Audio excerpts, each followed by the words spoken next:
ప్రత్యేకించి విద్యాశాఖ క్రీడాశాఖ మంత్రి కూడా రేవంత్ రెడ్డి గారే ఉన్నారు. రాష్ట్రంలో ఒక స్పోర్ట్స్ యూనివర్సిటీని పెడతాం,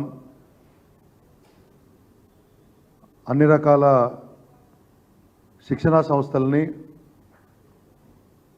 ఆ రంగానికి సంబంధించినటువంటి కాలేజీలను, ఇన్స్టిట్యూషన్స్ని దాని పరిధిలోకే తీసుకొస్తామని చెప్పినారు. రాష్ట్రంలో స్పోర్ట్స్ యూనివర్సిటీ పెట్టాలనే నిర్ణయాన్ని స్వాగతిస్తూనే మీ ఆలోచన ఉట్టికి ఎగరలేనమ్మా, ఏదో ఆకాశానికి ఎగురుతున్న టైపులో ఉండకూడదనే ఒక విషయాన్ని మీకు గుర్తు చేస్తూ, దీన్ని విమర్శగా కంటే కూడా ఎక్కువగా సద్విమర్శగా ఒక సూచనగా తీసుకుంటారని చెప్పేసి ఈ యొక్క విషయాన్ని చెప్తా ఉన్నాను.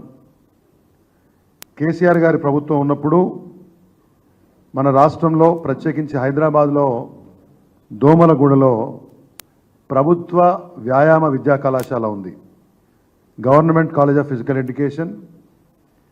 1958లో స్టార్ట్ అయింది. ఆడ మనకి అండర్ గ్రాడ్యుయేషన్ కోర్సెస్ ఫిజికల్ ఎడ్యుకేషన్లో బీపీఎడ్ ఇవన్నీ నడుస్తూ ఉన్నాయి. దాన్ని ఉన్నతీకరించాలని కూడా ఆ రోజు ప్రభుత్వం ప్రయత్నం చేసినాం. ఆ తర్వాత కళాశాల యాజమాన్యం యొక్క కోరిక మేరకు ఆ రోజు టీఎస్సీడబ్ల్యూఏడి చైర్మన్ ఉన్న సందర్భంలో గౌరవ విద్యాశాఖ మంత్రి సబితాంద్ర రెడ్డి గారి నేతృత్వంలో కేసీఆర్ గారి దృష్టికి తీసుకుపోయి, ఇదొక ప్రెస్టీజియస్ ఇన్స్టిట్యూషను, అనేక వేల మంది క్రీడాకారులు గ్రామీణ ప్రాంతం నుంచి వచ్చిన వాళ్ళు కోచ్లుగా, పీఈటీలుగా, ఫిజికల్ డైరెక్టర్లుగా ఆ ఇన్స్టిట్యూషన్ నుంచి వచ్చినారు. దానికి మనం పక్కా భవనాలు నిర్మించాలి, అదేవిధంగా దాన్ని భవిష్యత్తులో స్పోర్ట్స్ యూనివర్సిటీగా కూడా మనం కన్వర్ట్ చేయాలి.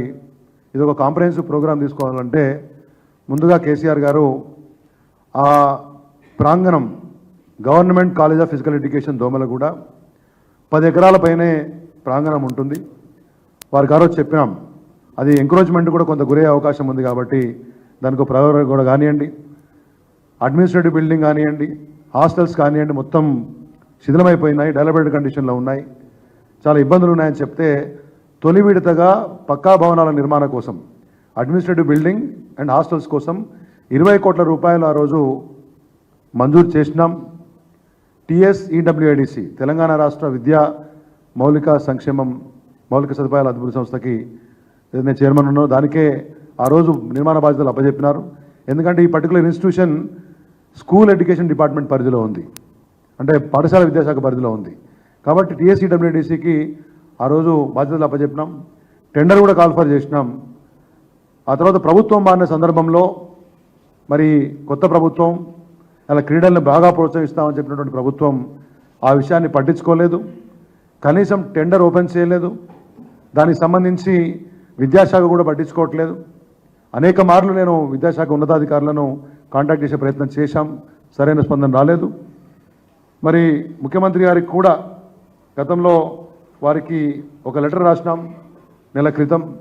వారి కార్యాలయానికి లెటర్ రాస్తే జనరల్గా ఇటువంటి ముఖ్యమంత్రి కార్యాలయాలు కానివ్వండి, లేకపోతే మంత్రుల కార్యాలయాలు కానివ్వండి, కేంద్ర ప్రభుత్వం అయినా కానీ మంత్రుల కార్యాలయాల్లో ప్రధానమంత్రి కార్యాలయానికో మీరు ఇంకొక లేఖ రాస్తే ప్రజల కోసం, ప్రజల వైపు నుంచి ఒక అక్నాలెడ్జ్మెంట్ వస్తుంది ముందు మీకు, తర్వాత ఒక యాక్షన్ టేకన్ మెసేజ్, ఒక రిపోర్ట్ పంపిస్తారు ఈ చర్య మేము తీసుకున్నామని.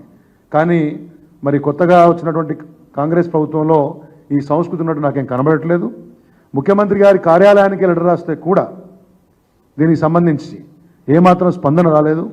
ఇది చిన్న విషయం కాదు, మొత్తం రాష్ట్రంలో అనేక మంది క్రీడాకారులకు వాళ్ళు పీఈటీలుగా, కోచ్లుగా భవిష్యత్తు తెచ్చుకుందామనే వారికి సంబంధించినటువంటి ఒక విషయం, ఓ ప్రెస్టీజియస్ ఇన్స్టిట్యూషన్. మేము దాన్ని పూర్తి స్థాయిలో ఎన్సిటిఈ నామ్స్ ప్రకారం, national council of technical education norms ప్రకారం డిజైన్స్ చేసి మరి కేసీఆర్ గారి ప్రభుత్వంలో ఆ రోజు తెచ్చుకున్నటువంటి ఒక ఎలొకేషన్ని ఇప్పటికి ముందుకు తీసుకుపోవట్లేదు. ఎందుకంటే స్పోర్ట్స్ యూనివర్సిటీ పెడతాం, స్పోర్ట్స్ పాలసీ కొత్తగా తెస్తాం, మేము ఒలింపిక్స్ పెడతామనేటువంటి నాయకులు వారే ముఖ్యమంత్రిగా, విద్యాశాఖ మంత్రి, క్రీడాశాఖ మంత్రి కార్యాలయానికి ఒక లెటర్ పోతే కనీసం స్పందన లేదు. కాబట్టి ఇవాళ మీ ద్వారా, మీడియా ద్వారా నేను ఈ లెటర్ని ముఖ్యమంత్రి గారికి గౌరవ ముఖ్యమంత్రి వారే రాష్ట్ర విద్యాశాఖ మంత్రి, క్రీడాశాఖ మంత్రి కూడా దోమల్గూడలోని ప్రభుత్వ వ్యాయామ కళాశాలకు సంబంధించి ఆ రోజు తెలంగాణ రాష్ట్ర ప్రభుత్వం కేసీఆర్ గారి నేతృత్వంలో ఇచ్చినటువంటి ఒక జీవో 20 crores అలొకేషన్ తొలి విడత మాత్రమే, ఇంకా మలి విడతలో మేము ప్లాన్ చేసినాం. అక్కడ ఒక ఇంటర్నేషనల్ అథ్లెటిక్ ట్రాక్ రావాలని, స్విమ్మింగ్ పూల్ కావాలని, ఒక అత్యాధునికమైన పరికరాలు చేయాలని, వాటికి అనుబంధంగా వేరే ప్రాంతాలు సేకరించి దాన్ని యూనివర్సిటీగా కన్వర్ట్ చేయాలనే ఆలోచన చేసినాం. కాబట్టి అన్ని విషయాలను వారికి పొందుపరుస్తూ బాధ్యత గుర్తు చేస్తూ మీరు విద్యాశాఖ మంత్రి కాబట్టి మీ పరిధిలో ఉంది కాబట్టి సత్వరమే ఆ వ్యాయామ విద్యా కళాశాలకు సంబంధించినటువంటి యొక్క పక్కా భవన నిర్మాణాలను చేపట్టే విధంగా చర్యలు తీసుకోవాలి. ఆ టెండర్ ఓపెన్ చేయించాలి, నిర్మాణాలు స్టార్ట్ చేయాలి. ఎందుకంటే ఆ రోజు శంకుస్థాపన కూడా చేసినాం. గౌరవ విద్యాశాఖ మంత్రి ఆ రోజు సత్యనారాయణ రెడ్డి గారు, మరి ఆ రోజు ఎమ్మెల్యే ముఠాగోపాల్ గారు అందరి సమక్షంలో దాన్ని శంకుస్థాపన చేసినాం. తొందరగా నిర్మాణాలు తీసుకొస్తే మరి క్రీడా శిక్షకులకు, కోచ్లకు, తయారయ్యే స్టూడెంట్స్కి అది బాగా ఉంటుందనే విషయాన్ని మీ ద్వారా తెలియజేస్తూ కనీసం ఒకసారి లెటర్ రాసినాం, వారెవరూ స్పందించలేదు. మీడియా ద్వారా ప్రజాముఖంగా ఇవాళ వారికి లెటర్ పంపిస్తున్నాను. దీనికైనా స్పందించి మీరు స్పోర్ట్స్ యూనివర్సిటీ పెట్టండి, ఇంకేదైనా పెట్టండి, మీరు అన్ని ఇన్స్టిట్యూషన్ని ఆ పరిధిలో తీసుకుపోతా అంటున్నారు. ఇక్కడ ఒక మంచి 10-10.5 ఎకరాల స్థలం బ్రహ్మాండంగా సిటీ మధ్యలో ఉంది, కొన్ని వేల మంది కోచ్లు తయారన్నారు. దాన్ని ఏదో మేము జియో ఇచ్చినాం కాబట్టి దాన్ని పక్కన పెట్టాలనే ఆలోచన విధానాన్ని బంద్ చేసి government college of physical education Domalguda యొక్క పక్కా భవన నిర్మాణాలకి ముఖ్యమంత్రి గారు చొరవ తీసుకోవాలని చెప్పి మీ ద్వారా వారికి విన్నవిస్తూ ఈ లెటర్ వారికి పంపిస్తున్నాను. ఆ రోజు మా గవర్నమెంట్ ఇచ్చినటువంటి ఒక జియో కాపీ ఇది, అది కూడా వారికి నేను జతచేసి పంపిస్తున్నాను. ఇది ఆ రోజు శంకుస్థాపన జరిగినప్పుడు గౌరవ విద్యాశాఖ మంత్రి సత్యనారాయణ రెడ్డి గారి సమక్షంలో జరిగినటువంటి ఒక కార్యక్రమం యొక్క ఫోటోలు పంపిస్తున్నాం, మీడియా కవరేజ్ కూడా పంపిస్తున్నాం.